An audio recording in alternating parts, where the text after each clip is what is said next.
Kun sagalee bilisummaa Oromooti.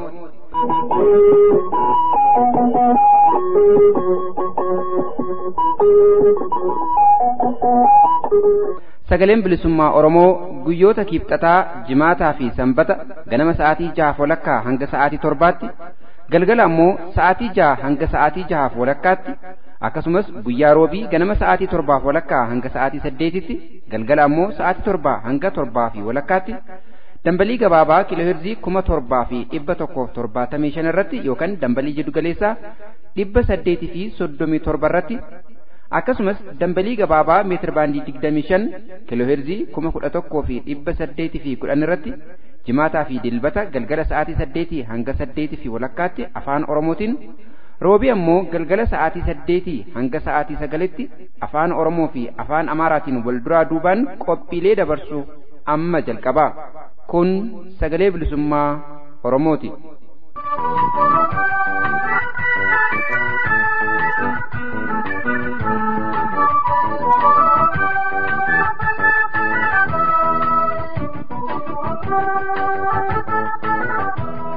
Hadda guyyaan roobii Amajjii 24 bara 2018. Babaaroo akkam jirtu dhaggeeffattoota keenya, nagaan keenya kan kabajaa fi ulfinnaa bakka jirtan cufatti sinaa dhaqqabu. Sagalee bilisummaa Oromoo sagantaa afaan Oromoo irraa qophii qabannee dhiyaanneerra. Qophii kana isin beeksisuudhaan hanga xumuraatti kan isin faana turu an Waaqonoleeti. Oduun jalqaba qophii keenyaa irratti isiniif dhiyaata. Oduutti aansuun lammiilee Nagahaa ayyaana ximqataa waldiyaatti kabajatan irratti ajjeechaa mootummaan faashistii Wayyaanee raawwate irratti kan fuulleffate ibsa adda bilisummaa Oromoo irraa laatametu isin bira gaha. Xumura qophii keenyaa irratti ammoo gaaffii fi deebii Jaal Araarsoo Abbaahumnaa waliin taasifne ta'a. Jaal Araarsoo Abbaahumnaa nama umurii ijoollummaa isaa irraa eegalee qabsoo bilisummaa Oromoo adda bilisummaa Oromoon durfamtu keessatti shoora olaanaa taphataa turedha. Jaal Araarsoon miseensa waraana bilisummaa Oromoo lolee lolchiisaa ture, goota dararaa fi hidhaa mootummaa gabroomsaa Wayyaaneetiif hin jilbeeffanne, nama murtiin du'aa itti dabarfamee turedha.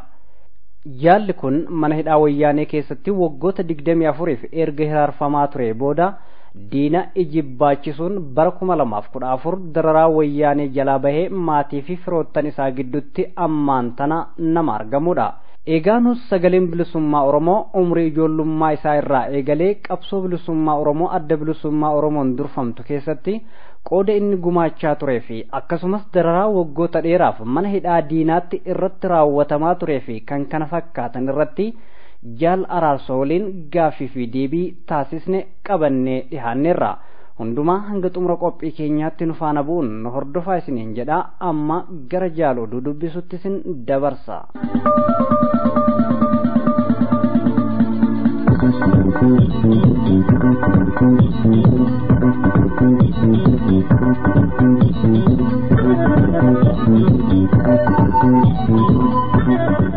Irra deebiidhaan ashama akkam jirtan kabajamtoota hordoftoota keenya, sagalee bilisummaa Oromoo kutaa afaan Oromootirraa oduu qabannee dhiyaannee jirra. Oduu kana kanan isinii dhiyeessu an Baarantuu Gadaati.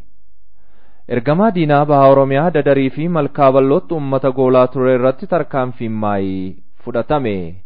Gabaafni nu dhaqqabe akka ifa taasisetti ergamaa Wayyaanee baha Oromiyaa dadarii fi malkaa bal'ootti uummata irratti ajjeechaa, saamicha, hidhaa fi biyyaa baqachiisuu adda durummaan raawwachaa ture Jamaal Adam jedhamu irratti tarkaanfiin maayii fudhatamee du'aan adabamee jira. Namni kun irra deddeebiin gocha diinummaa isaa kanarraa akka dhaabbatuuf itti himamulleen didee itti fufuu isaatiin tarkaanfiin ajjeechaa kun irratti fudhatameera kan jedhan maddeen keenya. Fakkaattota isaa warra uummata Oromoo goolaa turanii fi jiran kan qabsoo bilisummaa Oromoo danquuf yaalan irrattis yoo gocha isaanirraa tattamaan dhaabbachuu baatan tarkaanfiin wal fakkaatan akka fudhatamuu danda'u hubachiisni darbuu ibsanii jiru.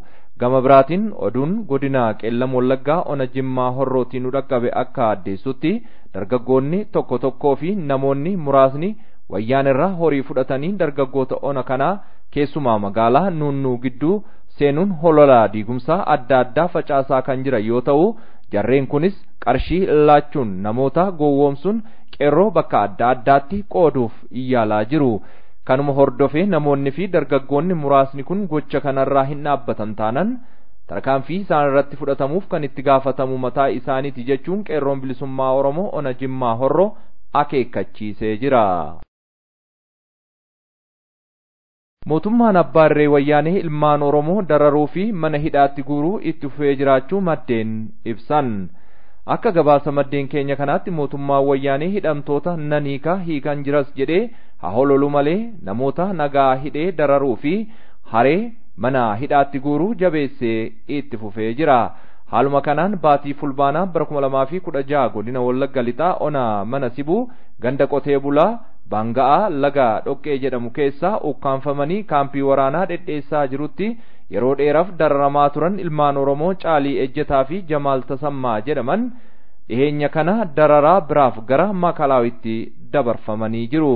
Maatii fi firaa dhokfamuun baatii 6 oliif erga Makalaawitti hidhamanii dararamaa turanii booda tibba kana mana hidhaa Qiliinxootti dabarfamaniiru kan jedhan maddeen keenya kun sirnichi afaaniin hidhamtoota gadan dhiisa jedhee haa hololu malee ittuu hidhaa fi dararaa jabeessee jiraachuu addeessanii jiru. Waraana Wayyaanee Agaazii fi uummata gidduutti iddoo adda addaatti walitti bu'iinsa uumamaa jiruun lubbuun namaa badaa qabeenyi barbadaa'aa jiraachuu maddeen addeessan. Maddeen keenya gabaasa nuun gahaniin akka ifa godhanitti tibba darbe kana kibba Oromiyaatti lola waraanni Wayyaanee akka haaraatti baneen ummata irratti dhukaasa banee nama hedduu irraan balaa geessisee jira. Lola amajjii 16 bara 2018 Wayyaanee fi ummata Oromoo kibba bahaa fi kibba Oromiyaa jiraatu gidduutti deemen namoonni hedduun miidhamuu fi hedduun baqatanii gara magaalaalee Oromiyaa fi gandeen baadiyyaa dhiyeenya jiran kan biraatti godaanan ibsamee jira.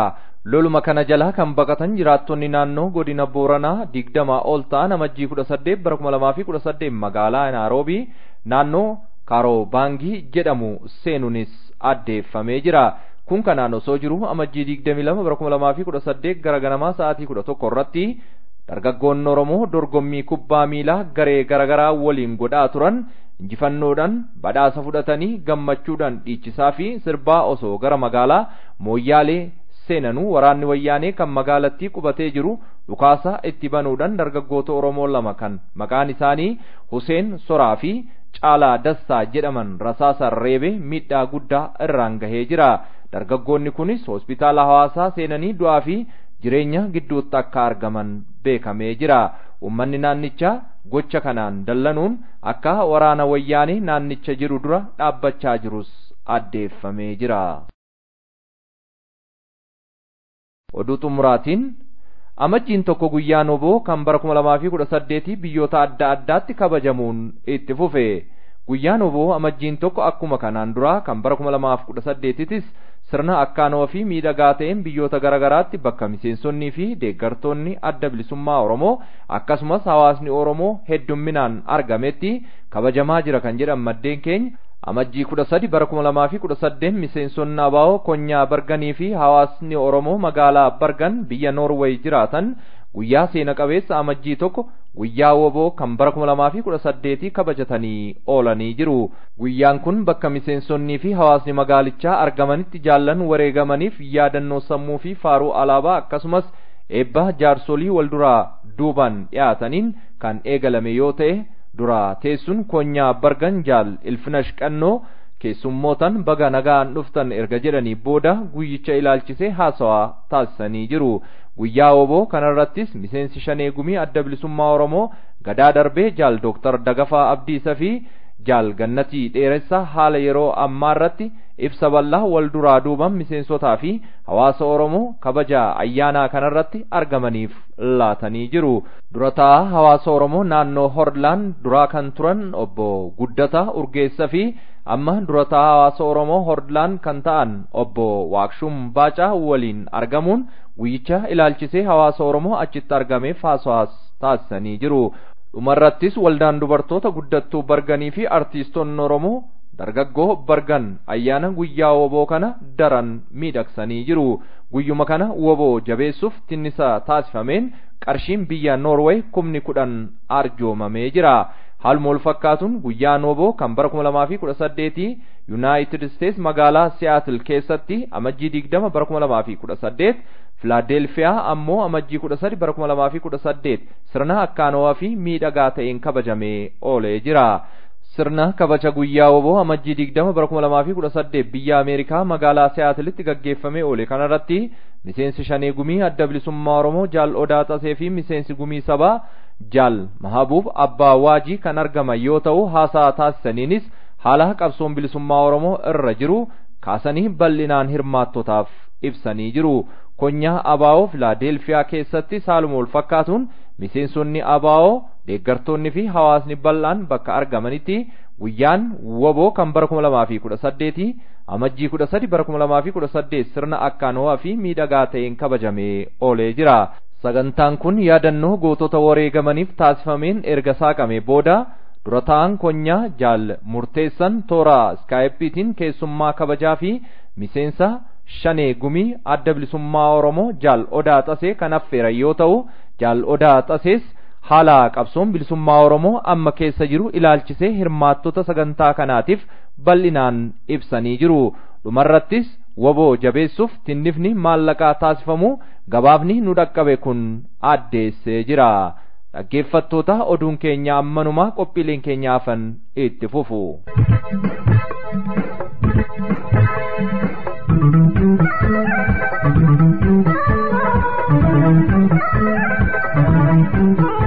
kabajamoo dhaggeeffattoota keenya kan caqasaa jirtan sagalee bilisummaa Oromoo sagantaa afaan Oromoo irraa qophii keenya dambalii gabaabaa meetir baandii 25 fi kiiloo heerzii 11,810 irratti isiniif tamsa'aa jirudha. Dhaggeeffattoota keenya qophiin keenya oduu isin dhageessisuun eegale ammallee akkuma itti fufetti jira. Lammilee Nagahaa ayyaana ximqataa waldiyaatti kabajatan irratti ajjeechaa mootummaan faashistii Wayyaanee raawwate irratti kan fuulleffate ibsa adda bilisummaa Oromoo irraa laatame isin biraan geenya itti dhiyaadha.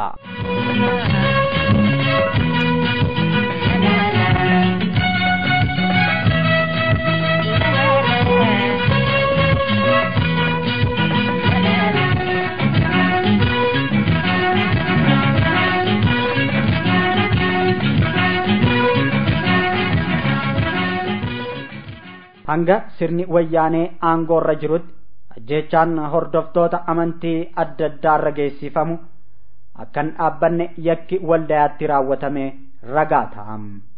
Ibsa adda bilisummaa Oromoo.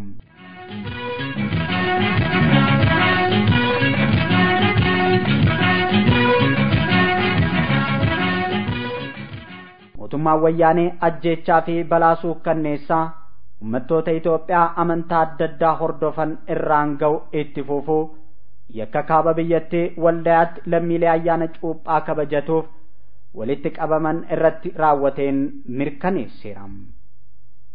Sirnichi amantoota ayyaana cuuphaa ayyaaneeffatuudhaaf walitti qabaman sagalee mormii dhageessistan jechuun akkuma aadeeffate humnoota hidhattootaa itti bobbaasuun dhukaasa banameen namoonni 20 ol ajjeefamanii kanneen 10 lakkaa'aman madaa'aniiru. Murni faashistii TPLF EPRDF yeroo garagaraatti dhimma amantii keessa seenee siyaasa isaa ooffachuuf yaalii taasiseen balaa dhaqqabsiisaa tureetti dabaleef ummattoonni biyyattii akka aadaa ilaalchaa fi amantaa isaaniitti waaqa galateeffachuu fi kadhachuuf bakka argamanitti ifatti waraanatti duulchisee dhibbootaan ajjeesuu fi miidhaa ulfaataan rangaa turuuf dhumaatiin irreecha horaar sadeetti raawwatame yaadannoo dhiyootiin. Lammiilee Oromoo miiliyoona hedduu waaqa isaanii galateeffachuu fi kadhachuuf bishooftuu hora harsadeetti walitti qabaman gooleessitoota isaa itti bobbaasee ajjeechaan raawwate suukkanneessaa fi godaannisa yoomiyyuu hin irraanfatamne yoo ta'u gochaan kunis sirnichi aadaaf amantii kamiifiyyuu kabajaa kan hin qabaanne ta'uu mirkaneessa. Addi bilisummaa Oromoo yakki ajjeechaa waldayaatti hordoftoota amantii kiristaanaa sirna kabajaa cuuphaatiif walga'an irratti dalagame mirga bilisummaa amantii lammiileen qaban kan sarbee fi gochaa cubbamaa hundaan dura dhaabbatamuu qabu ta'uu ibsaa. Gocha kana gajjabeessee balaaleffatam. Ajjeechaa fi balaan dhaqqabe kun sirni wayyaanee badii raawwataa turerraa baratee of sirreessuuf qophii akka hin taanee fi diinummaa amantoota hundaaf qabu caalatti agarsiisa. Diddaa uummattoonni biyyattii irratti gaggeessaa jiraniin addatti ammoo warraaqsa xumura gabrummaa uummanni Oromoo finiinsaa jiruun kan dhiphate wayyaaneen gama kaaniin duula humnoota liyyuu haayilii Sumaaleetiin ummata Oromoo irratti gaggeessaa jiru daran babal'isuu irratti argamam. Kun hundi sirnichi jeequmsa uumee ajjeechaa raawwatuun dhabamarraa of baraaree aangoo isaa dheereeffatuuf murtii lafaa qabu jabeessuu hubachiisa. Walumaa galatti ajjeechaan lammiilee fayyaaleeyyii irratti raawwatamu kun kan dhaabbatuu danda'u mootummaa wayyaanee TPLF hundeen buqqifame sirni fedhii ummattootaa guutuu fi mootummaa ummattootaan filameen bakka buufame qofa ta'uu addi bilisummaa Oromoo hubachiisa. Kana dhugoomsuufis ummattoonni Itoophiyaa keessa jiran hundi harka wal qabatuun gartuu dhumaatii isaaniitiin jireenya ofii mijeeffataa jiru ofirraa kaasuuf falmaa gaggeessaa jiran akka finiinsan addi bilisummaa Oromoo dhaamsa dabarsam.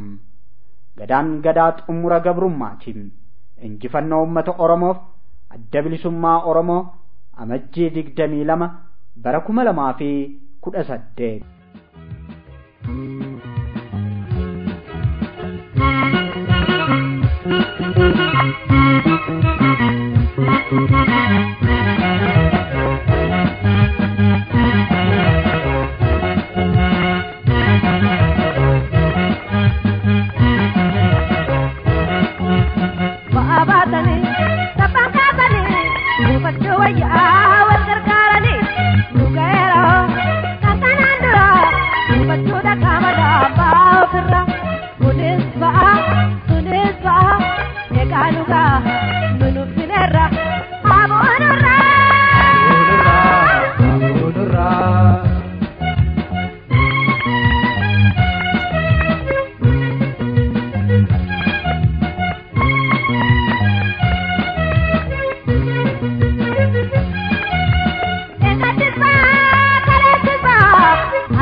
kabajamoo dhaggeeffattoota keenya tokko lama jennee qophii keenyas xumuraa irra geenye jirra.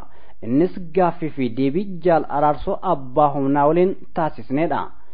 Jaal Araarsoo Abbaahumnaa nama umrii ijoollummaa isaa irraa eegalee qabsoo bilisummaa Oromoo adda bilisummaa Oromoon durfamtu keessatti shoora olaanaa taphataa turedha. Jaal Araarsoon miseensa waraana bilisummaa Oromoo lolee lolchiisaa ture. Goota dararaa fi hidhaa mootummaa gabroomsaa Wayyaaneetiif hin jilbeeffanne nama murtiin du'aa itti dabarfamee turedha.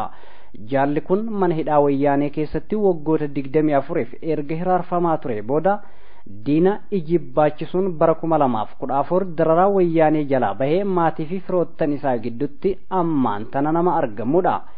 Egaa nus sagaleen bilisummaa Oromoo umrii ijoollummaa isaa irraa eegalee qabsoo bilisummaa Oromoo adda bilisummaa Oromoon durfamtu keessatti qooda inni gumaachaa turee fi akkasumas dararaa waggoota dheeraaf mana hidhaa diinaatti irratti raawwatamaa turee fi kan kana fakkaatan irratti Jaal Araarsoo waliin gaaffii fi deebii taasisne keessaa kutaa jalqabaa isaa qabannee dhiyaanneerra itti dhiyaadhaan affeerraa keenya.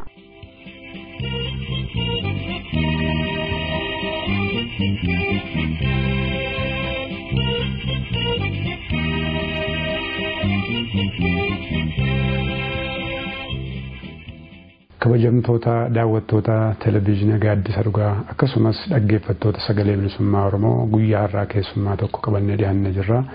Keessummaan keenya har'aas baroota dheeraadhaaf mana hidhaa sirna Wayyaanee keessatti hiraara adda addaa nama argaa turedha. Nama kana waliin gaaffiif deebii gochuudhaaf har'a qabannee istiidiyoo keenyatti argamnee jirra. Turtiin keenya masafaan ta'a jechuudha.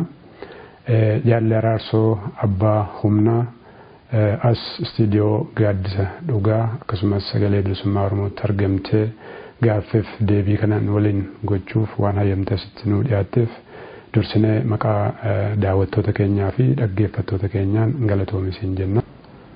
Anillee galatoomaa isin dhiyeessitanii gaaffii deebii na godhuu keessaniif isinillee galatoomaa isiniin jedha. Ayyeegaa Jaal Araarsoo gara gaaffiif deebii keenyaatti seeniin dura seenaama dhaloota keen yoo jalqabne gaariidha. Eessatti dhalattee maal hojjetaa turte isa jedhumaan eegaluudhaaf. Dhugaadha ani bakka itti dhaladhee Harargee keessaa gaara mul'ata bakka jedhamu bakki dhaloota kiyyaa dhaayisa bakka yookaan dhaayisa kan jedhamu googoo jedhama. Bakki kuni googoo dhaayisa kuni akaakoo kiyyaa jechuudha. Achittiin dhaladhee jechuudha. Ayyee Jaal Araarsoo qabsootti bara kam dabalamte? Qabsoo hoggaansiin jedhu qabsoo bilisummaa Oromoo adda bilisummaa Oromoon durfamu akkasumas immoo gara walaana bilisummaa Oromootti. Ani yeroo itti dabalamu ijoollummaa kiyyaanii achitti yeroo daa'imummaa kiyyaatiin itti dabalame yeroo sanitti ani ijoollummaa kanaafuu maal seetee seenaa kana dhaabni jalarraa kaasee guyyaan qabsoo dabalamanii irraa kaasee seenaa jalarraa kaasee waan galmeessee jiruuf ammatti yoon anis jecha biraa jedhu wal dhabuu mala kanaafuu kan taasisanii dhaabumaaf dhiifnee akkasitti ani ijoollummaan achitti dabalame jechuudha. Jaalla warri wajji jirru asuma jiran jechuudha. Warri nu leenjisan illee ijoollummaa keenyatti. Amma walumaan jirta jechuudha. Ayyee gaariidha. Sochii waraana bilisummaa Oromoo baroota duraa yookaan bara achaanu keessa waggaatti dabalamte kaaftee osoo hanga kufaatii dargiitti akkamitti yaadatta? Achi keessatti immoo qoonni achi kennaa turte yookaan qoonni kee maal ture? Kana beekta silaa kana jaallanuma kiyyaa dhiisuutu narra ture seenaa ifii tokko gaffaginaan ka beeku dhaaba fiitii fi jaallan ifii beeka maal akkanan dalagee abbaan ifumarra silaa jaallan seenaa fiyya bal'isanii manii bareedaadha ammoo kanin jiru dhugaadha hanga dhaladheerraa eegaan dhugaadha baree qabsoo kanatti dabalameerraa kaasee leenjii fudhadheerraa guyyaa tokko roobaa fi dadhabbii fi cinqiidhaaf odoon hin jilbiiffatinuma qabsoo kana hangamma asin geenye jechuudha. Hangaan irraa qabamee hin dhamitti kanaafuu guyyaa tokkorraa dadhabee hafeen jenne ani osoo miilli kiyya lachuufaan caphee irraa kutamee jiru caccabee dhukkee jiru kiraanchi illee numaan lolchiisaa kanaafuu jaallan hedduun seenaa kiyyaas ni beekanii maal akkaanan ta'es ni beekanii kanaafuu abbaan akkana jee ifmurra silaa jaallan bal'inaan seenaaf kan himanii irra bareedaadha jechuu barbaadeeti. Ayyeegaa kufaatii dargii booda haalli Oromoon keessa ture haala haaraa ture haala addaati akka nama reefu irraa ka'uu ture yeroo sanatti karaa ati keessa turteetiin sochiin waraana bilisummaa Oromoo sochiin adda bilisummaa Oromoo naannoo sanaan akkam ture waan irraa yaadattu kan daawwattoota keenya yaadachiiftu maaltu jira? Dhugaadha gufuu hedduutu nu qunname nuti adda bilisummaa Oromoo yeroo hedduu hoggaa inni bilisummaaf dhiyaate yeroo hedduu gufuutu nu qunnamaa jechuudha. Riphee lolaa taanee firra xirkannoodhaan yeroo hunda firra xirkannoodhaan diinarraa rasaasa bitaa taanatti kan ajjeefnee kan diina ajjeefnee qawwee kanarraa hiinee lola kana geggeessaa turre. Lolli nu geggeessinee lola hadhaawaadhaa nama agartee abdii kutatee hanga namni hoggaa sibira ganee dhumeefaa jaallan keenya kun abdii kutatanii yaa'anii tokko tokkotti faa hafnuu jira deebinee haaratti maas takka jenneef ijaarruu jira cinqii hama jaallan hojii dabarsinee jaallan hedduutu chitti wareegamee nurraa hafe kaniin gaa lakkoofsa isaanii hangana jee beekuu hin dandeenye namoota hedduutu gammoojjii kana keessatti hafee jira jechuudha. Mallee naannoo sana simbaasu bara chaartara keessa jiramu sana karaa baha Oromiyaatiin irra guddaa waraanni bilisummaa Oromoo loluma keessa ture yeroo chaartara keessa jiramuyyuu bakkatti waraanni hin jirretti yeroo itti uummanni wal ijaaree wayyaanee lolee hanga sadarkaa meeshaa gurguddaa bishqaatti irraa eekkatutti ture bal'inaanis gabaafamaa ture. Wanneen sana akkamitti yaadatta murannoo uummataa yeroo sanaa sochii wabuu jabina isaa yeroo sanaa akkamitti yaadatta? Dhugaadhaa uummanni Oromoodhaa hamilee qabaa yeroo hunda hamileen uummata Oromoodhaa hin buutu. Namni uummanni Oromoodhaa namoota siyaasaa geggeessan garii tokko uummanni keenya baay'ee dammaqaadha nama dammaqaan kutee jechuudha.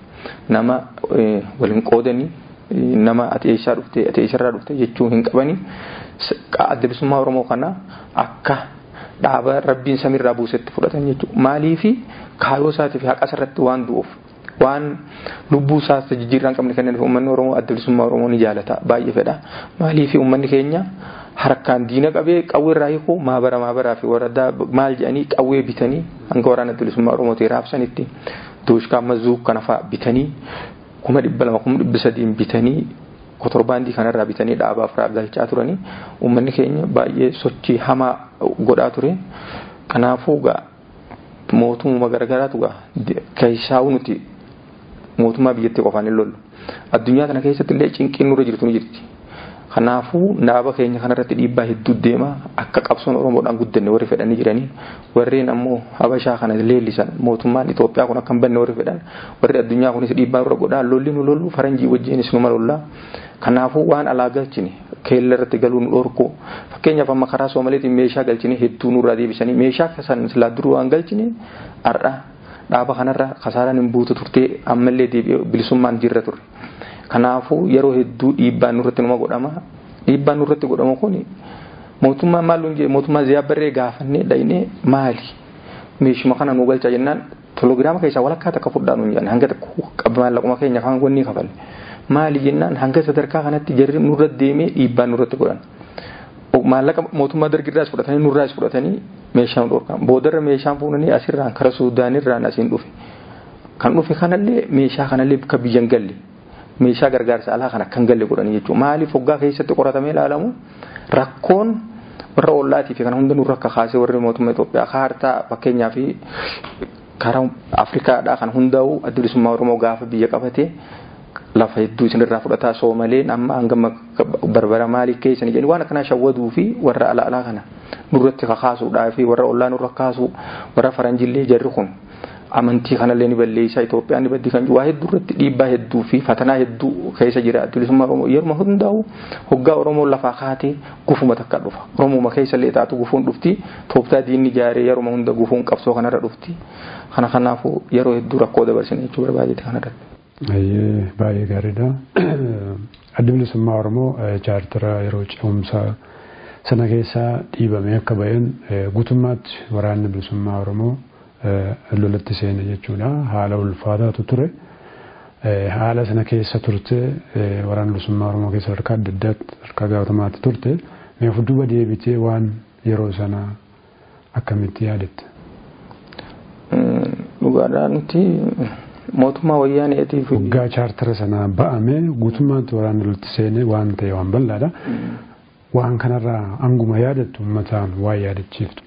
Kanallee dhugaadhaa qabsoon adda bilisummaa Oromoo kanarratti illee uummanni Oromoodha yeroo sanitti mootummaa Wayyaaneedhaa maal hojjette namni keenya kun akkaataa itti dammeen isaa hanga tokko wantiidhaa horiidhaan namni hanga tokko shawwadamuudhaan bakka waraanni bilisummaa Oromoo seene jala seenuudhaan tarkaanfiilee garaagaraa fudhachiiftee mootummaa Wayyaaneedhaa horiidhaan uummata bittee hanga tokko nurra akka kaaftee qabsoon kun akka biyya keessaa bahu irratti hadhaa hedduu nama hedduu wareegamee jaalan hedduu nurra hafee nama kaan hedduun booji'amanii harka diinaa keessa galanii turanii namoonni kun biyya gadhiisanii hangi baan nama tokko tokkootu hafee akka qabsoon kun baddu sadarkaa karaa hundaan daangarraa karaa nu baanuun karaa nuti irraa cabsinee duuba baanuun hundi hidhamee achi keessatti humna keenya herrega fudhatanii lakkoofsa uummata keenyaa hangam fudhatanii waraanni keenya hangam takka humna hangamtu bakka kana jira kan jiru lakkoofsa fudhatanii maqaa keenya galmeessanii hanga fakkeenyaaf mootummaa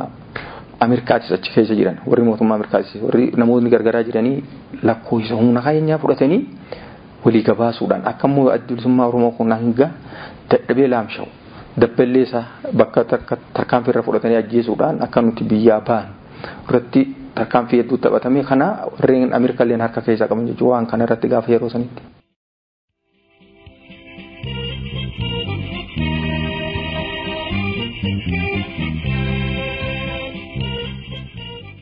Kabajamoo dhaggeeffattoota keenya gaaffii fi deebiin Jaal Araarsoo Abbaahumnaa waliin taasifne kana qofaan hin goolabamne itti fufa kutaa jalqabaa isaa kan ta'e kutaa lammaffaa isaa sagantaa keenya itti aanu keessatti kan isiniif dhiyeessinu ta'uu asumaan isin beeksifna.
Egaan dhaggeeffattoota keenya sagalee bilisummaa Oromoo sagantaa afaan Oromoorraa qophiidhaaf qabannee dhiyaanne kanumaan goolabamee jira.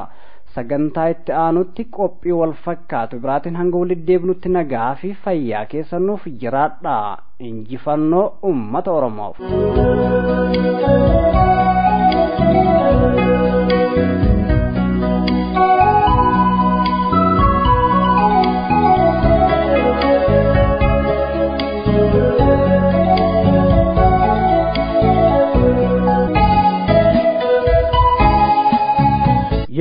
የኦሮሞ ነጻነት ድምጽ ነው።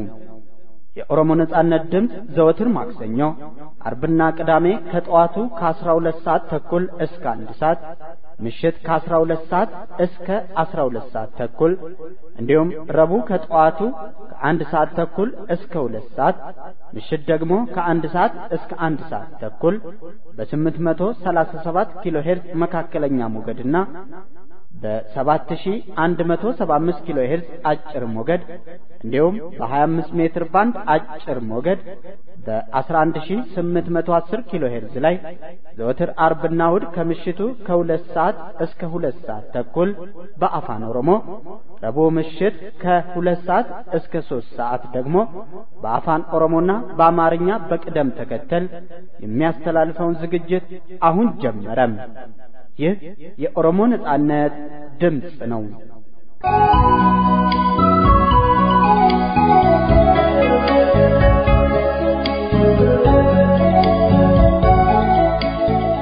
የከበረ ሰላምታችን በያላችሁበት ይድረሳችሁ። እንደምን ከረማችሁ የተከበራችሁ አድማጮቻችን። ከኦሮሞ ነጻነት ድምጽ የዕለቱን ፕሮግራም በማስተዋወቅ አብሬያችሁ የምቆየው እኔ ሊበንገዳ ነኝ። ፕሮግራማችን ዜናን በማሰማት የሚጀምር ይሆናል።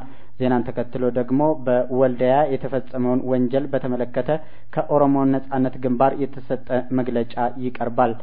ከእስር ተፈተዋል ተብሎ ከሚነዛው ቁጥር በበለጠ ንጹሃን እየታሰሩ ባሉበት ሀገር ነገሮች ይሻሻላሉ ብሎ መጠበቅ የዋህነት ነው በሚል ርዕስ ስር የተዘጋጀ ሀተታ የፕሮግራማችን ማገባደጃ ላይ ወደ እናንተ የምናደርስ ይሆናል።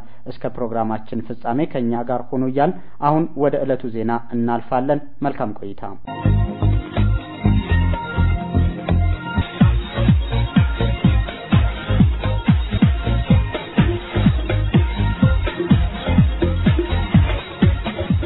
በድጋሚ ጤና ይስጥልኝ አድማጮቻችን። ከሰዓቱ ዜናዎች ጋር ፋኡል ጃለታ ነኝ።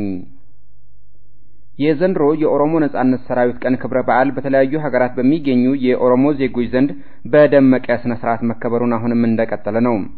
በየዓመቱ ጥር 1 የሚከበረው የኦሮሞ ነጻነት ሰራዊት ቀን በተለያዩ ሀገራት በሚገኙ የኦሮሞ ነጻነት ግንባር አባላትና ደጋፊዎች እንዲሁም የኦሮሞ ማህበረሰብ አባላት ዘንድ በደማቅ ስነ ስርዓት እየተከበረ መሆኑን ከተለያዩ ስፍራዎች የሚደርሱን ዘገባዎች ያመለክታሉ።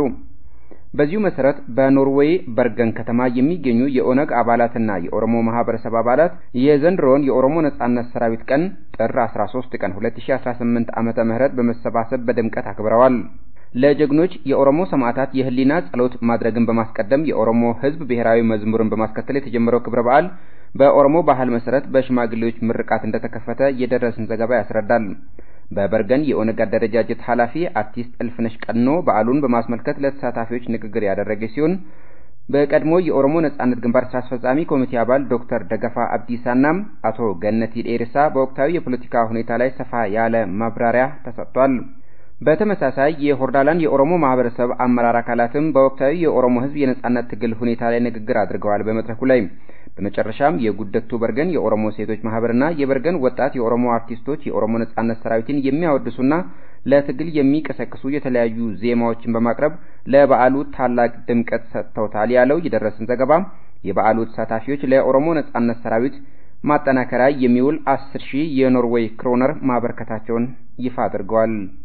በተመሳሳይ መልኩ በአሜሪካ ሲያትል ከተማም የዘንድሮ የኦሮሞ ነጻነት ሰራዊት ቀን በርካታ የኦነግ አባላትና ደጋፊዎች እንዲሁም የኦሮሞ ማህበረሰብ አባላት በተገኙበት ጥር 20 ቀን 2018 ዓመተ ምህረት በተለያዩ ዝግጅቶች በአማራ ሁኔታ ተከብረዋል። በኦሮሞ ባህል መሰረት በሽማግሌዎች ምርቃት በተጀመረው ፕሮግራም ላይ ተሳታፊዎች በጋራ በመሆን አምባገነኑና ፋሽስቱ የወያኔ መንግስትን ኮንነዋል። በበዓሉ ላይ የኦነግ ስራ አስፈጻሚ ኮሚቴ አባል አቶ ኦዳ ጠሴና የኦነግ ማዕከላዊ ኮሚቴ አባል አቶ ማህቡብ አባዋጂ በመገኘት በኦሮሞ ነጻነት ግንባር የሚመራው የኦሮሞ ህዝብ የነጻነት ትግል ያለበትን ወቅታዊ ሁኔታ አስመልክተው ንግግር አድርገዋል። የሲያትል የኦነግ አደረጃጀት ኃላፊ አቶ ገመዳ አልዩ የኦሮሞ ነጻነት ሰራዊት ቀን ክብረ በዓል ታሪካዊ አመጣጥ፣ የኦሮሞ ህዝብ የነጻነት ትግል የሚገኝበትን ወቅታዊ ሁኔታ እንዲሁም የዓለም የፖለቲካ ሁኔታን በማስመልከት ለታዳሚዎች ገለጻ ያደረጉ ሲሆን ከተሳታፊዎች ለቀረቡላቸው ጥያቄዎችም በቂ ምላሽ መስጠታቸውን ከሲያትል የደረሰን ዘገባ ያስረዳል። የክብረ በዓሉ ታዳሚዎች የኦሮሞ ነጻነት ሰራዊትን ለማጠናከር ቃል የገቡ ሲሆን በኦነግ የሚመራውን የኦሮሞ ህዝብ የነጻነት ትግል ከግቡ ለማድረስ የሚጠበቅባቸውን ሁሉ በእጥፍ ድርብ መወጣታቸውን አጠናክሮ እንደሚቀጥሉ ቃላቸውን በማደስ በዓሉን በስኬት አጠናቀዋል። እዛው ሀገር አሜሪካ በፊላዴልፊያ የሚገኙ የኦነግ አባላትና ደጋፊዎች እንዲሁም የኦሮሞ ማህበረሰብ አባላትም ጥር 13 ቀን 2018 ዓመተ ምህረት ተሰባስበው የኦሮሞ ነጻነት ሰራዊት ቀን ክብረ በዓልን በደመቀ ሁኔታ ማክበራቸውን ከስፍራው ለኦሮሞ ነጻነት ድምጽ የደረሰው ዘገባ ይፋ አድርጓል። በዓሉን በንግግር የከፈቱት የፊላዴልፊያ የኦነግ አደረጃጀት ኃላፊ አቶ ሙርቴሳ ሲሆኑ በስካይፕ አማካይነት በክብረ በዓሉ ላይ የተሳተፉት የኦነግ ስራ አስፈጻሚ ኮሚቴ አባል አቶ ኦዳ ጠሴ የኦሮሞ ህዝብ የነጻነት ትግል የቄሮ ቢልሱማ ንቅናቄና አምባገነኑ የወያኔ መንግስት ያለበትን ወቅታዊ ሁኔታ በተለይም ስርዓቱ በኢትዮጵያ ውስጥና በተለያዩ የውጭ ሀገራት በሚገኙ ዜጎች ዘንድ እየሰረበ ያለውን ደባ አስመልክተው ለተሳታፊዎች ሰፊ ማብራሪያ ሰጥተዋል። ከተሳታፊዎች ለቀረቡላቸው ጥያቄዎችም አጥጋቢ ምላሽ ሰጥተዋል። የዘንድሮውን የኦሮሞ ነጻነት ሰራዊት ቀን ለማክበር በፊላዴልፊያ የተሰባሰቡት የኦሮሞ ዜጎች መጨረሻም ለኦሮሞ ነጻነት ሰራዊት ማጠናከሪያ የገንዘብ ድጋፍ ማድረግ ዝግጅታቸውን በስኬት አጠናቀዋል።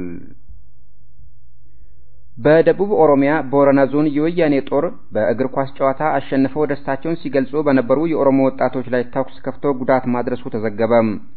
ከሞያሌ የደረሰን ዘገባ እንደሚያስረዳው ጥር 22 ቀን 2018 ዓመተ ምህረት በተለያዩ የእግር ኳስ ቡድኖች መካከል ሲካሄድ ከነበረው ውድድር በኋላም አሸንፈው የተሸለሙትን ዋንጫ ይዘው ደስታቸውን በጭፈራ እየገለጹ ወደ ሞያሌ ከተማ በመጓዝ ላይ የነበሩ የኦሮሞ ወጣቶች በወያኔ መንግስት ጦር ኃይል ተኩስ ተከፍቶባቸው ለከፋ ጉዳት ተዳርገዋል። በከተማይቷ ሰፍሮ የሚገኘው የወያኔ ጦር ኃይል በወጣቶቹ ላይ በከፈተው የተኩስ ሩምታም ሁሴን ሱራና ጫላ ደስታ የተባሉ ወጣቶች ክፉኛ ቆስለው ለሕክምና ወደ ሐዋሳ ሆስፒታል እንደተወሰዱ ምንጮች ይፋ አድርገዋል። በደረሰን ዘገባ መሰረት የሶማሌ ክልል የወያኔ ተላላኪዎች ደስታቸውን ሲገልጹ በነበሩ የኦሮሞ ወጣቶች ላይ ድንጋይ በመወርወር ሆን ብለው ነገር እንዳነሳሱ የጠቆሙት ምንጮች ይህንኑ ተከትሎ የሥርዓቱ ጦር ኃይል ለምን በጭፈራና ዘፈን ደስታችሁን ትገልጻላችሁ በሚል እኩይ እርምጃውን እንደወሰደ ተናግረዋል። ለወያኔ በመላላክ እኩይ ተግባር ሲፈጽሙ በነበሩ የሥርዓቱ ቅጥረኞች ላይ የማያዳግም እርምጃ ተወሰደ።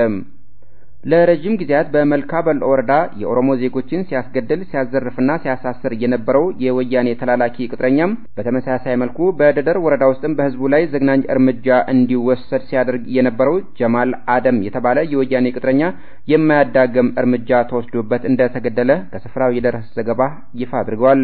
ይኸው ቅጥረኛ ተላላኪ በአካባቢው ነዋሪ ህዝብ ላይ እኩይ እርምጃዎችን ሲያስወስድ እንደነበረ ያመለከቱት ምንጮቻችን ከእኩይ ተግባሩ እንዲታቀብ በተደጋጋሚ ማስጠንቀቂያ ቢሰጠውም ሊታቀብ ባለመቻሉ እርምጃው እንደተወሰደበት ቄሮ ያደረሰን ዘገባ ያመለክታል።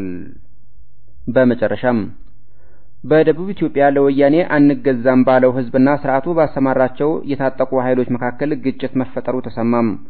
ምንጮች ባደረሱን ዘገባ መሰረት በደቡብ ብሔሮች ብሔረሰቦችና ህዝቦች ክልል ጥር 16 ቀን 2018 ዓመተ ምህረት በህዝቡና በወያኔ ጦር ኃይል መካከል በተፈጠረ ግጭት የሥርዓቱ የታጠቁ ኃይሎች በህዝቡ ላይ ከፍተኛ ጉዳት ማድረሳቸው ታውቋል።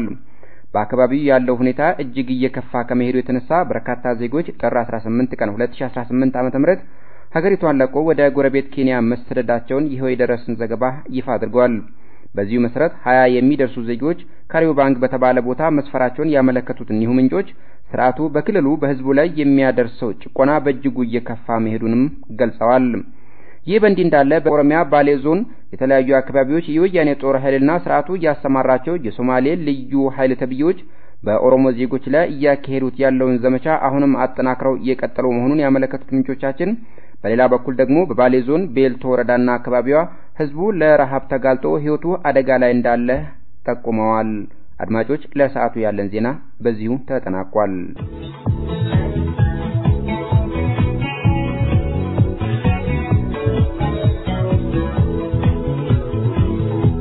አድማጮች ዜናን በማሰማት የጀመረው ፕሮግራማችን አሁንም እንደቀጠለ ነው። የወያኔ መንግስት ለረጅም ጊዜያት የተለያዩ የእምነት ተከታይ ዜጎች ላይ የሚፈጽመው ግድያ በመቀጠል አሁንም በቅርቡ በአማራ ክልል ወልዲያ ከተማ ውስጥ የጥምቀት በዓልን ለማክበር በተሰባሰቡ ንጹሃን ዜጎች ላይ በታጠቁ ኃይሎቹ አማካኝነት በርካቶችን ሙትና ቁስለኛ አድርጓል። ይህን የወያኔን ወንጀልንም የኦሮሞ ነጻነት ግንባር ባወጣው መግለጫ አውግዟል። አድማጮች ሙሉ መግለጫው አሁን እንደሚከተለው ይቀርባል። ተከታተሉን።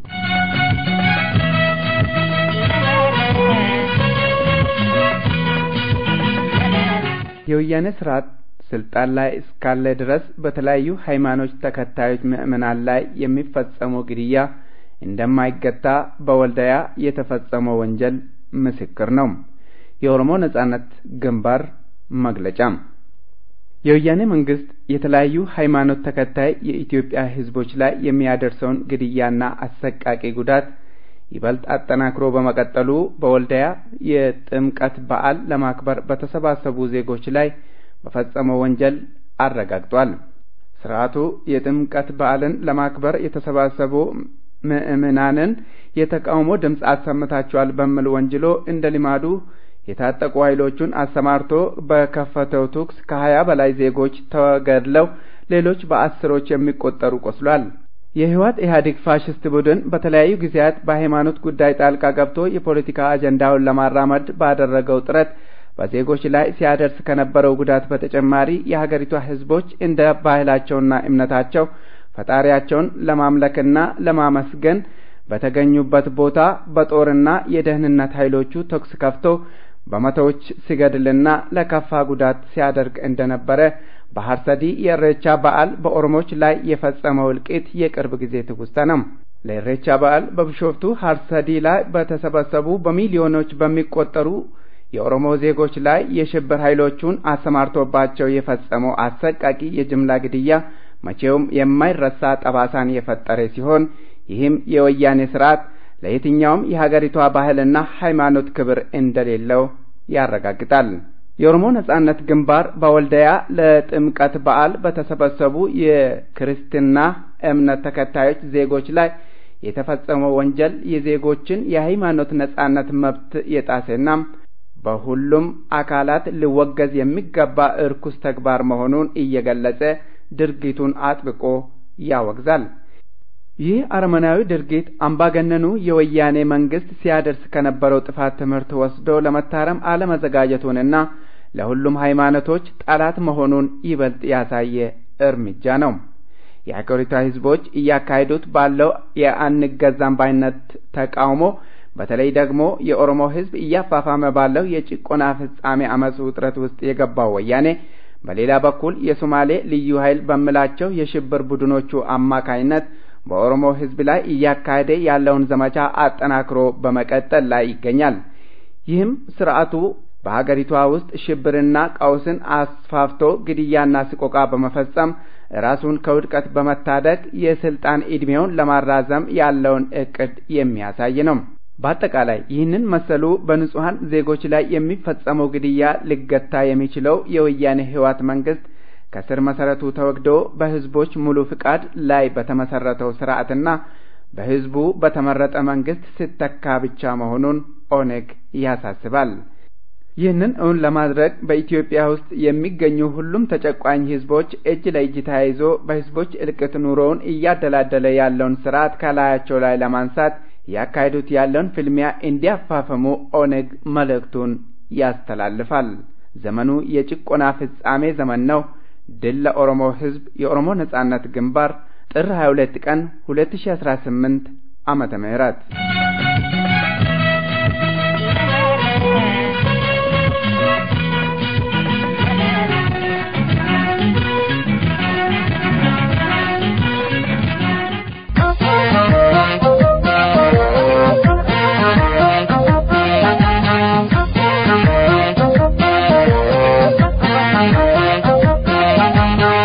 tokkichummaa kan walabummaa kan bilisummaa nuuf taatu jabanni kan walabummaa nuuf taatu jabanni itti tokkummaa kee jarraa gubatanii kan tokkichummaa kan walabummaa kan bilisummaa nuuf taatu jabanni kan walabummaa nuuf taatu jabanni itti tokkummaa kee jarraa gubatanii jarraa gubatanii jarraa gubatanii jarraa gubatanii jarraa gubatanii.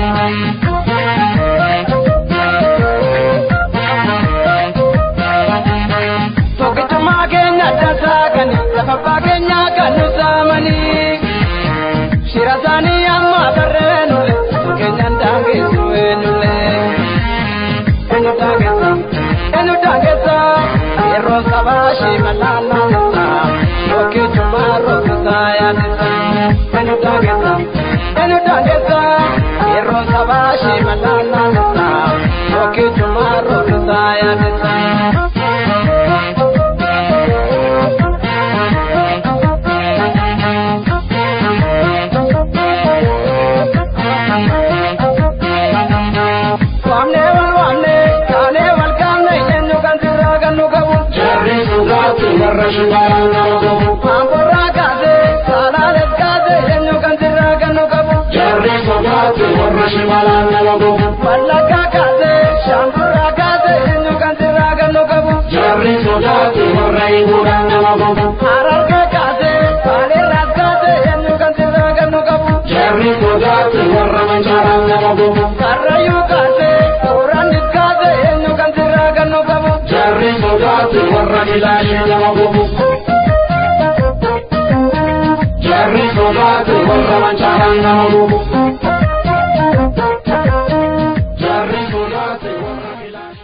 የተከበራችሁ አድማጮቻችን ፕሮግራማችን አሁንም እንደቀጠለ ነው። አሁን የመጨረሻው መሰናዶአችን ላይ ደርሰናል።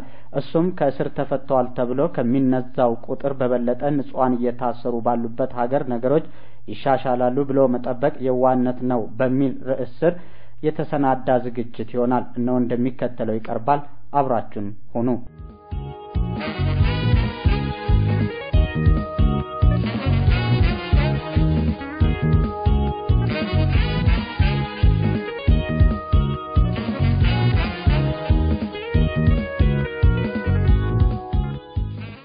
ከእስር ተፈተዋል ተብሎ ከሚነዛው ቁጥር በበለጠ ንጹሃን እየታሰሩ ባሉባት ሀገር ነገሮች ይሻሻላሉ ብሎ መጠበቅ የዋህነት ነው።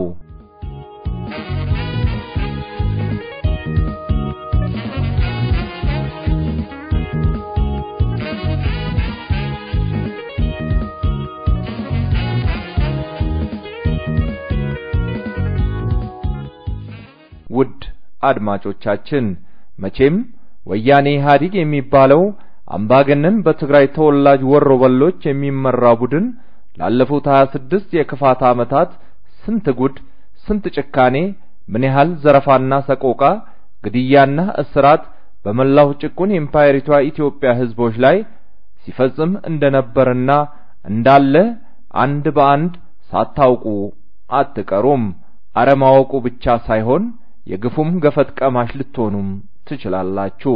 ምክንያቱም ወያኔ ኢህአዴግ የሚባለው የቀማኞችና የነፍሰ ገዳዮች ቡድን የሁሉንም በር በዚህም በዚያም አንኳኩቷልና በተለይ የኦሮሞን ህዝብ ደመኛ ጠላቱ አድርጎ ቅልብ አጋዚ የተባለውን ነፍሰ ገዳይ ጦሩን አሰማርቶበት ያሻውን ሲፈጽም ስለነበረ ሲደርስ የነበረውንና እየደረሰ ያለውን ግፍና ስቃይ ከመቁጠሩ ቤት ይቁጠረው ብሎ መተው ሳይሻል አይቀርም። በርካቶች በዚህ ስርዓት በተሰማራው ቅልብ የአጋዚ ጦር በአደባባይ በጥይት ተደብድበው ተረሽነዋል፣ ታፍሰው ታስረዋል። በየእስር ቤቱም ያለ ፍርድ ለበርካታ ዓመታት ከመታሰራቸውም በላይ ያልሰሩትን ሰርተናል እንዲሉ ተቀጥቅጠው በመንፈስና አካላቸው ላይ የማይሽር ጠባሳ አርፏል። መንፈሳቸው ተነክቶ አካላቸው ጎሏል። ውድ አድማጮች ሆይ በተለይ ካለፉት 3 ዓመታት ወዲህ ማለትም የኦሮሞ ህዝብ ከዳር ዳር ተነቃንቆ ከቄሮ ልጆቹ ጋር ጸረ ጭቆና አመት ካቀጣጠለ ወዲህ ምን አይነት ግፍና ስቃይ በኦሮሞ ህዝብ ላይ ሲፈጸም እንደነበርና እየተፈጸመ እንዳለ መዘርዘሩ ለቀባሪ ማርዳት እንደሚባለው ይሆናል። አዎ በርካታ የግድያ፣ የአፈና፣ የጅምላ ፍጅትና እስራት ተፈጽሟል። በአጠቃላይ የዘር ማጥፋት ዘመቻ በወያኔ ጦር በኦሮሞ ሕዝብ ላይ ተከፍቷል ማለቱ ይቀላል። ታይቶ በማይታወቅ መልኩም ከግማሽ ሚሊዮን ሕዝብ በላይ በታጠቀ የሥርዓቱ ቅጥረኛ ጦር የኦሮሞ ሕዝብ ከቀየው ተፈናቅሏል። ይህ ሁሉ መከራና ስቃይ እየተፈራረቀበት የነበረውና ያለው የኦሮሞ ሕዝብ ገና እየተፈጸመበት ያለውንና የነበረውን የወያኔን ኢሰብአዊ ድርጊት ቁጭ ብሎ አላየም። ከልጆቹ ቄሮ ጋር ሆኖ ሲታገል ነበር፣ እየታገለም ይገኛል። ባለው አቅምና በተቻለው ብልሃትና መንገድ ሁሉ ለነጻነቱ እየተፋለመ ነበር፣ እየተፋለመም ይገኛል። ይህ ደግሞ ይበልጥ ያሳሰበውና ያስጨነቀው ይህ ግፈኛ የትግራይ ወራሪ ቡድን ግፍና መከራውን ይበልጥ አጠናክሮ በኦሮሞ ሕዝብ ላይ በተለየ መልኩ በከፈተው የፍጅት ዘመቻ በርካቶችን ገሏል፣ አስሯል፣ ደብዛ አጥፍቷል፣ ከሀገርም አሰድዷል። የኦሮሞ ሕዝብ ግን ለእንዲህ ያለ የተደራጀና የተቀናጀ እጅግ ኢሰብአዊ ለሆነ ጭፍጨፋና የጅምላ እስራትም እጁን ሳይሰጥ በወያኔ ኢህአዴግ ስርዓት ላይ የጀመረውን ጸረ ጭቆና አመጽ እስከዛሬ አጠናክሮ ቀጥሏል። እያካሄደ ባለው ጸረ ወያኔ ትግልም በርካታ ድሎችን እያስመዘገበ እነሆ ዛሬ ለደረስንበት ወደ ኋላ ለማይመለስ አንጸባራቂ ድል ደርሷል። ስርዓቱም ይበልጥ ተጨንቋል፣ ተጠቧል። ሳይወድ በግድም በርካታ የማስመሰያ ቢሆኑም እርምጃዎችን እንዲወስድ ተገዷል። ውድ አድማጮች ሆይ የወያኔ ኢህአዴግ ባህሪ በማንም የሚታወቅ ግልጽ ባህሪ ነው። ድርጅቱ አወናባጅ፣ ከሃዲ፣ እውነትን የማያውቅ የዘራፊዎች ስብስብ ነው። ላለፉት 26 ዓመታት ስናይና ስንታዘብ የነበረው ይህንኑ ውሸቱን፣ አስመሳይነቱን፣ ከሃዲነቱን ነው። ለጊዜው በህዝብ ቁጣና ግፊት ተጨንቆ ዞር ብሎ ለጊዜ ማሳለፊያነት ከተጠቀመ በኋላ ሲክድ ሲቀለብስ ነበር። በዚህም ይታወቃል። ይህ ቡድን ወደ ነበረበት ሲመለስና ያለውን ክዶ ፋታ ሲያገኝ ወንጀሉን አጠናክሮ እንደሚቀጥል ሁሉም የሚያውቀው ሐቅ ነው። ዛሬም ይህ አወናባጅ መሰሪና የሽፍቶች ስብስብ የትግራይ ነጻ አውጪ ነኝ ባይ ቡድን ሲቀባጥር እያየን እንገኛለን። ቡድኑ ላለፉት 26 ዓመታት እየገደለ እያሰረ በርካቶችን ደብዛ ያጠፋና ሲሰውር ኖሮ ላለፉት 3 ዓመታት የኦሮሞ ሕዝብ ነጻነት ትግል በተለይ የቄሮ ኦሮሞ ጸረ ጭቆና አመጽ ተቀጣጥሎ መላወሻ ሲያሳጣው ሳይወድ በግድ የተለመደ ቅልምጃውን እውን ሊያደርግ ሲጣጣር እያየን እየሰማን እንገኛለን። አድማጮቻችን ሆይ ስንቱ እንደታሰረ፣ ስንቱ እንደሞተ፣ ስንቱ ከሀገር እንደተሰደደ፣ ስንቱስ በዚህ ወያኔ እያለ ራሱን በሚጠራ አሸባሪ ቡድን የት እንደደረሰ ሳይታወቅ እንደቀረ አንድ በአንድ እያንዳንዳችን ቆጥረን ያና ይህ ቁጥር ማለት ቢያቅተንም በአደባባይ የተረሸኑትንና ከጎዳና ታፍሶ የታሰሩትን ምን ያህል እንደሚሆኑ መገመት አያቅተንም። በ10 ሺዎች የሚቆጠሩ በመላው ሀገሪቱ ባሉ እስር ቤቶች ይገኛሉ። በሺዎችም ተገሏል። ይህ እውነታ ደግሞ ማንም በግልጽ የሚያውቀው ግልጽ የአደባባይ ሐቅ ነው።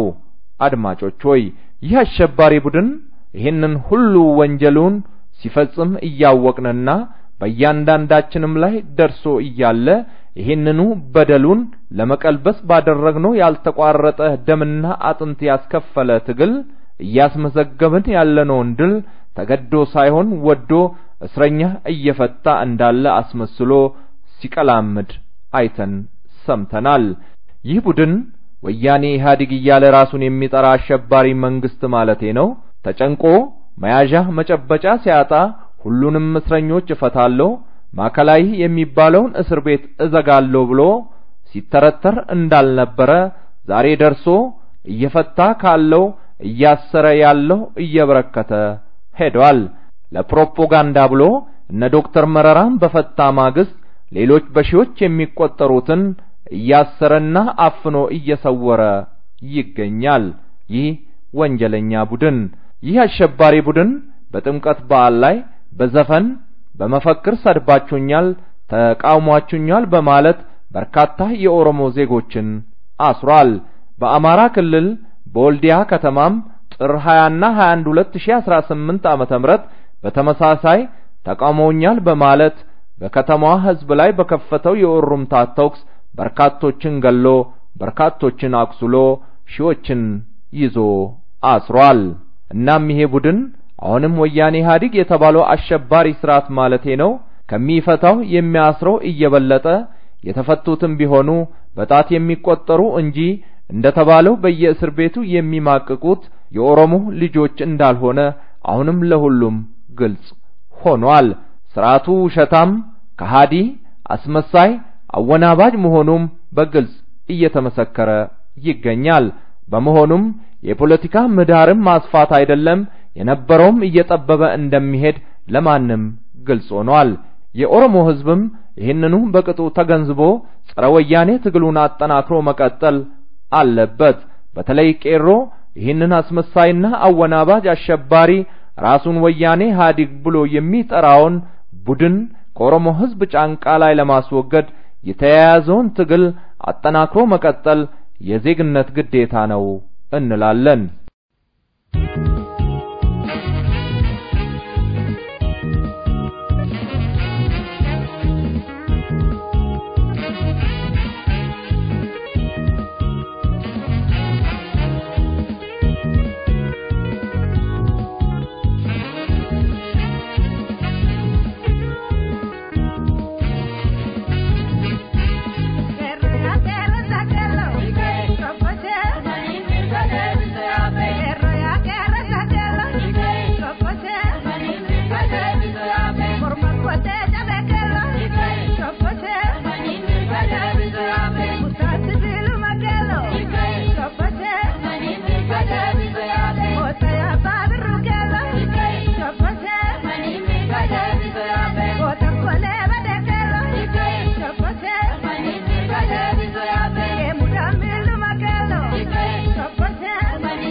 እንግዲህ የተከበራችሁ አድማጮቻችን ከኦሮሞ ነጻነት ድምጽ የአማርኛ ቋንቋ ዝግጅት ክፍል ለዕለቱ የተሰናዳው መሰናዶ በዚሁ አበቃ።